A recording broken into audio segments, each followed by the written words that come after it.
All right, everybody, what's going on? This is the live batch call where I talk to you guys about how to use BatchTV. And I also am working with the Powerhouse group right now, talking to them about doing deals. And my people here told me that a lot of them haven't done deals, and that's great. That's great. If you haven't done deals, that's why you're here. You're here to learn. You're here to take action. So for those of you that are new, that don't have batch leads, you need to try it out. It's literally awesome. It's a 7-day trial for free. And I can put the link in here for everyone here that's watching it live and on here, because it's 7 days free. You can pull data, you can do driving for dollars, you can pull buyers. I mean, there's a lot you can do.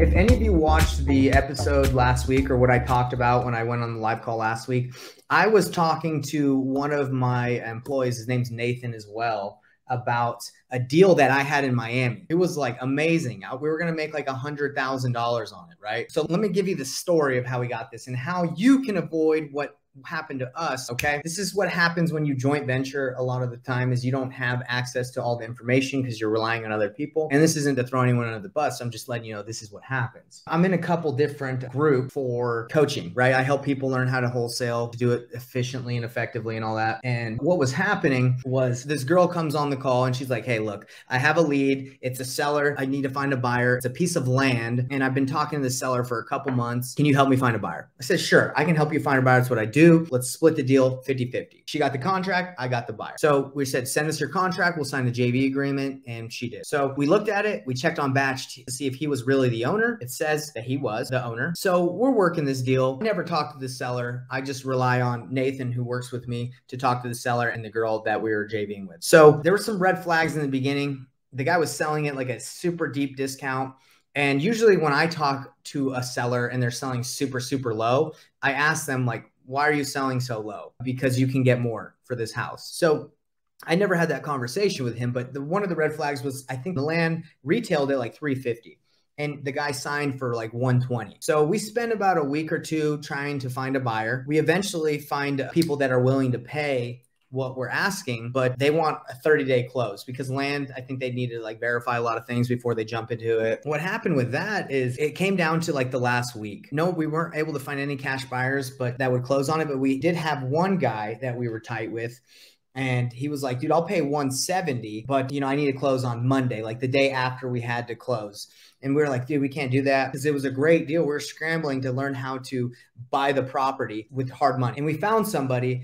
But there were just some red flags because we had called the seller and we were like, hey, look, can you give us a little bit more time so we can close and get our funds ready? And he started like ghosting us, right? And I don't know what his angle was, but he like stopped responding like 2 days before the close date. And I was like, guys, this is kind of weird. Like this guy's been wanting to sell quick, and now like we're getting close to the close date, he won't even respond, and we're trying to like close, like get the money ready. So when you feel like there's something wrong in your gut, there probably usually is. And I was like, Nathan, can she double check that she's talking to the right guy? This just sounds fishy. And what had happened is this guy, the seller who had signed in the guy's name, for some reason, she got his number. She called one of the numbers and this guy was like, yeah, I'm Steven. And he talked to her. He signed the agreement in Steven's name and everything. And she had been dealing with the wrong guy the whole time. Like it's just a scammer. And I think what he was trying to do is just have someone just send him money. I don't know what his angle was, how he thought he was going to get money, because you're not going to get paid anything. We found out that was the deal because he wasn't responding. And I was like, man, this isn't making sense. So that's what happened. And after researching who the owner was, we found out this guy was an attorney and owned multiple properties. So I'm not saying all this to scare all of you, but you can use batch leads to find out who's the owner. You can use the data to find out more information. Maybe you can quiz them on it, like how old's the property? Or how long have you owned it? Questions that only the owner would really know, that Batch has, and maybe he might know it too. Maybe the scammer's got Batch Leads account, who knows?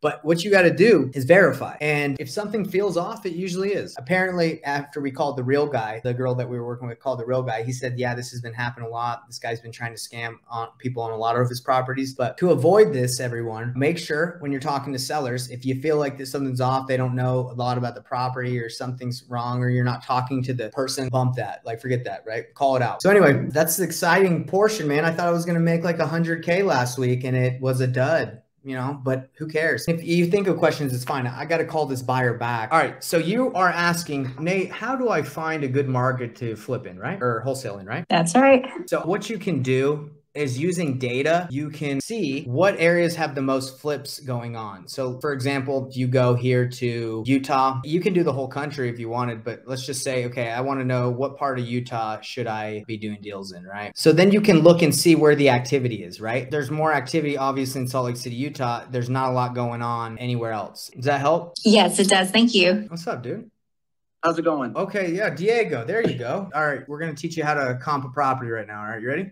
Sweet, let's do it. I love it. So here's the property. It says that he bought it for $28,000, which he told me he did. It says that the estimated value is $168,000. So if we wanted to do like a quick way, you can go to comparables and this is the property. It says the guy's in pre-foreclosure. So Batch is like, yes, he's in pre-foreclosure. The property has liens. Yes, it does. Is he in bankruptcy? Yes, this guy's pretty much every indicator that there's distress here. So what you do here is you look around and you say, okay, what properties have sold or are active in this area that are within 20% within the last year? So we look here, and if this is our property right here, this house is a 2-1 sold for 225. And yeah, so there's a comp, right? 225. But the thing is, the problem is the comp was sold last year. It says sold date 7. So we all know that the market has changed a little bit over the last couple of months. So that's probably not what it's worth now. So you can go over here. You can see some comps. I think this house is like worth 140 from what I've seen. Do you go over main roads when you do your comps, or do you stay within that little bracket, or where are you based that in? I try to, with the data that I have available to me, I